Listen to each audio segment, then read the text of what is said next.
Hi friends, welcome to Telugu cricket chat. IPL 2025 match number 4 Delhi Capitals మరియు Lucknow super giants మధ్య ఈ రోజు అయితే మ్యాచ్ జరగబోతుంది సాయంత్రం 7:30కి. ఈ మ్యాచ్ అయితే మనకి వైజాగ్ వేదికగా జరగబోతుంది. ఎందుకంటే మనకు తెలుసు కదా, ఢిల్లీ క్యాపిటల్స్ ఓనర్స్లో తెలుగు వాళ్ళు కూడా ఉన్నారు.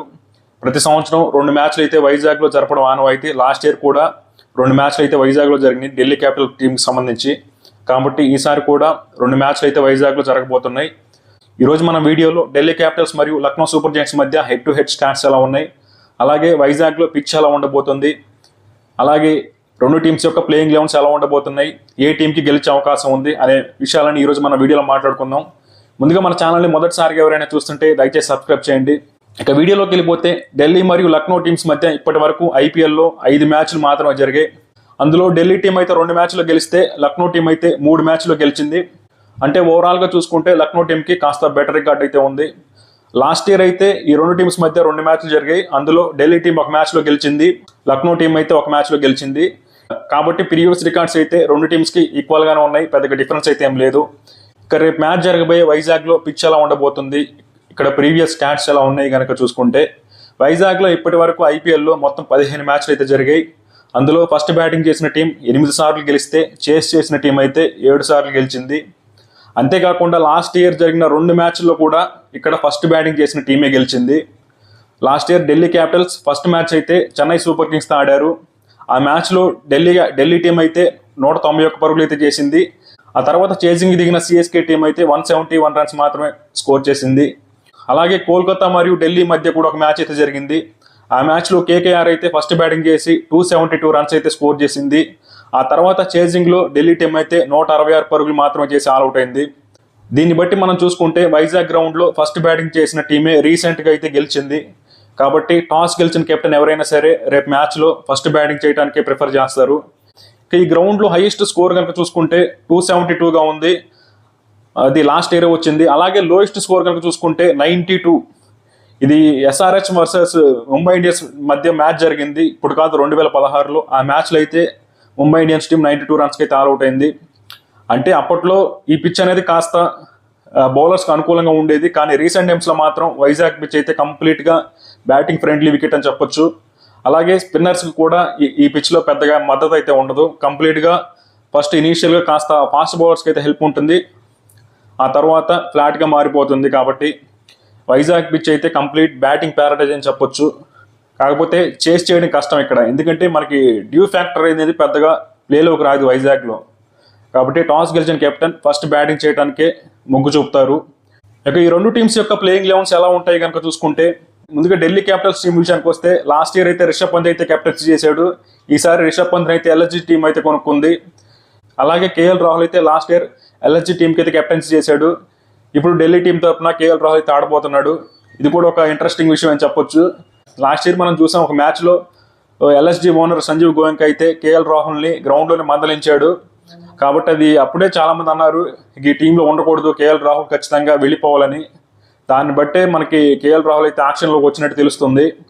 అయితే ఇక్కడ కేఎల్ రాహుల్ ఏంటంటే కెప్టెన్సీ తీసుకోలేదు, తను ఒక ప్లేయర్గా మాత్రమే ఆడుతున్నాడు. అక్షర్ పటేల్ అయితే ఢిల్లీ క్యాపిటల్స్ టీంకి అయితే కెప్టెన్సీ చేయబోతున్నాడు. ఇక ఢిల్లీ టీం యొక్క ప్లేయింగ్ 11 కనుక చూసుకుంటే, ఫ్యాఫ్ డు ప్లెసిస్ మరియు జేక్ ఫ్రేజర్ అయితే ఓపెన్ చేస్తారు. నెంబర్ 3లో అభిషేక్ పోరెల్, నెంబర్ 4లో ట్రిస్టన్ స్టబ్స్, నెంబర్ 5లో కేఎల్ రాహుల్, నెంబర్ 6లో అక్షర్ పటేల్, నెంబర్ 7లో అశుతోష్ శర్మ, నెంబర్ 8లో మిచెల్ స్టార్క్, నెంబర్ 9లో కుల్దీప్ యాదవ్, నెంబర్ 10లో నటరాజన్, నెంబర్ 11లో ముఖేష్ కుమార్ అయితే టీంలోకి వస్తారు. అలాగే ఇంపాక్ట్ ప్లేయర్గా ఇంకొక ఎక్స్ట్రా బ్యాట్స్మెన్ కావాలంటే కరుణ్ నాయర్ అయితే టీంలోకి వస్తాడు. లేదు ఒక బౌలర్ కావాలంటే మోహిత్ శర్మ అయితే టీంలోకి వస్తాడు. మోహిత్ శర్మ అయితే లాస్ట్ ఇయర్ అంతగా పర్ఫామ్ చేయలేదు, కానీ 2023 ఐపీఎల్లో మోహిత్ శర్మ అయితే చాలా మంచి బౌలింగ్ అయితే వేశాడు. అలాగే కరుణ్ నాయర్ అయితే రీసెంట్గా డొమెస్టిక్ క్రికెట్లో చాలా మంచి ఫామ్లో ఉన్నాడు. ఇక ఫ్యాఫ్ డు ప్లెసిస్ అయితే లాస్ట్ ఇయర్ ఆర్సీబీ తరపున చాలా మంచి బ్యాటింగ్ అయితే చేశాడు. అలాగే జేక్ ఫ్రేజర్ అయితే తనదైన రోజున చాలా బాగా ఆడగలడు. ఇక అభిషేక్ పోరెల్ కూడా లాస్ట్ ఇయర్ అయితే మంచిగానే బ్యాటింగ్ చేశాడు. ఇక ట్రిస్టన్ స్టబ్స్ కూడా లాస్ట్ ఇయర్ అయితే ఆల్మోస్ట్ 190 స్ట్రైక్ రేట్తో 378 రన్స్ అయితే స్కోర్ చేశాడు. ఇక కేఎల్ రాహుల్ అయితే రీసెంట్గా జరిగిన ఛాంపియన్స్ ట్రోఫీలో ఏం చేశాడో మనం అందరం చూసాం. ఇక అక్షర్ పటేల్ కూడా ఇటు బ్యాట్తోనూ ఇటు బౌల్తోనూ టీంకి చాలా బాగా యూజ్ అవుతాడు. తన మీద ఈసారి కెప్టెన్సీ బాధ్యత కూడా ఉంది, కాబట్టి అక్షర్ పటేల్ ఎలా రాణిస్తాడో చూడాలి. ఇక నెంబర్ 7లో అశుతోష్ శర్మ అయితే లాస్ట్ ఇయర్ అంత గొప్పగా పర్ఫామ్ చేయలేదు, కాబట్టి తను ఎలా ఆడతాడో చూడాలి. ఇక మిచెల్ స్టార్క్ కూడా లాస్ట్ ఇయర్ లీగ్ మ్యాచెస్లో అయితే పెద్దగా ఇంపాక్ట్ అయితే చూపించలేదు, కానీ ప్లే ఆఫ్స్లో అయితే చాలా బాగా ఆడాడు. ముఖ్యంగా ఫైనల్ అయితే చాలా మంచి బౌలింగ్ అయితే చేశాడు. ఇక కుల్దీప్ యాదవ్ కూడా రీసెంట్గా చాలా మంచి ఫామ్లో ఉన్నాడు, మనం ఛాంపియన్స్ ట్రోఫీలో చూసాం. ఇక అలాగే నటరాజన్ అయితే డెత్లో చాలా మంచి బౌలర్.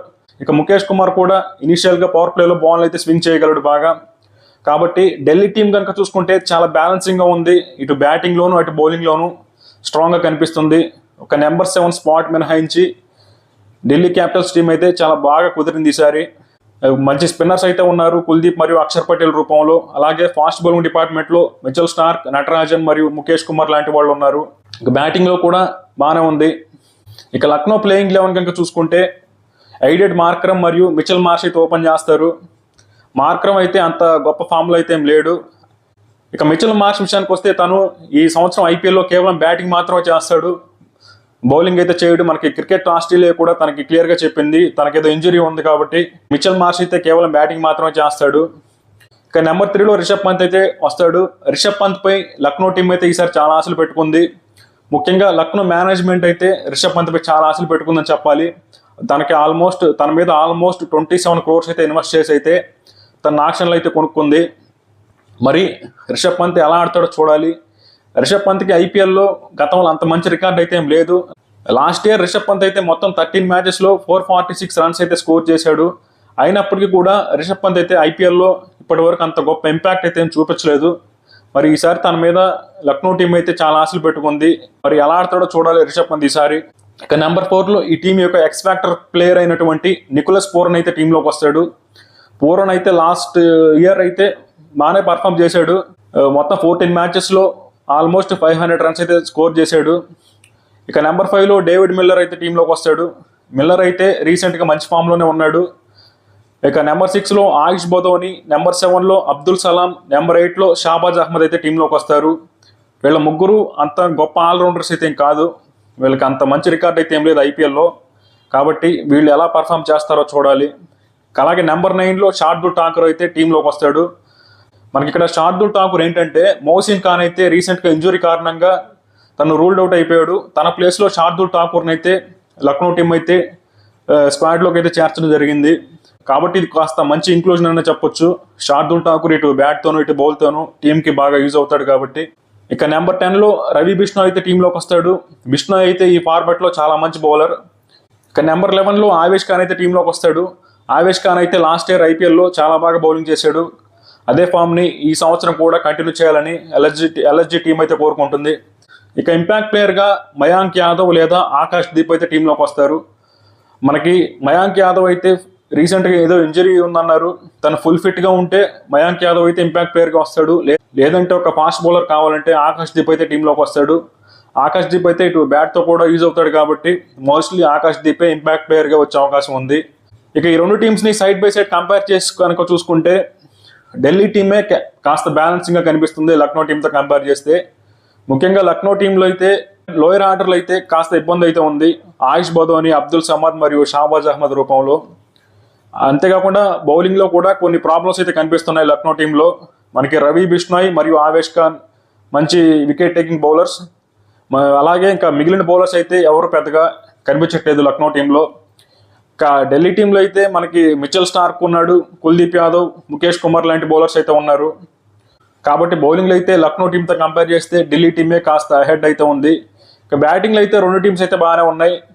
రెండు టీమ్స్లో మంచి పవర్ఫుల్ హిట్టర్స్ అయితే ఉన్నారు. ముఖ్యంగా లక్నో టీంలో అయితే మనకి నికోలస్ పూరన్, డేవిడ్ మిల్లర్, అలాగే మిచెల్ మార్ష్, ఎయిడెడ్ మార్కరమ్ లాంటి వాళ్ళు ఉన్నారు. ఇక్కడ ఢిల్లీ టీంలో అయితే Faf du Plessis, Jake Fraser, Tristan Stubbs, KL Rahul, Akshar Patel లాంటి వాళ్ళు ఉన్నారు. కాబట్టి మనకి ఢిల్లీ టీం అయితే ఓవరాల్గా చూసుకుంటే చాలా బాగుంది. లక్నో టీంలో అయితే ఖచ్చితంగా కొన్ని ప్రాబ్లమ్స్ అయితే ఉన్నాయి. ఇక రేపు మ్యాచ్లో ఏ టీం గెలుస్తుంది అంటే మాత్రం నన్ను అడిగితే ఢిల్లీ టీంకి కాస్త ఎడ్జ్ ఉందని చెప్తాను. ఈ టీం అయితే బెటర్ బ్యాలెన్సింగ్గా ఉంది. మరి చూద్దాం ఏం జరుగుతుందో. మీరైతే కామెంట్ సెక్షన్లో కామెంట్ చేయండి రేపు ఏ టీం గెలుస్తుందో. నేనైతే ఢిల్లీ టీం గెలుస్తుందని అనుకుంటున్నాను. మరి చూద్దాం.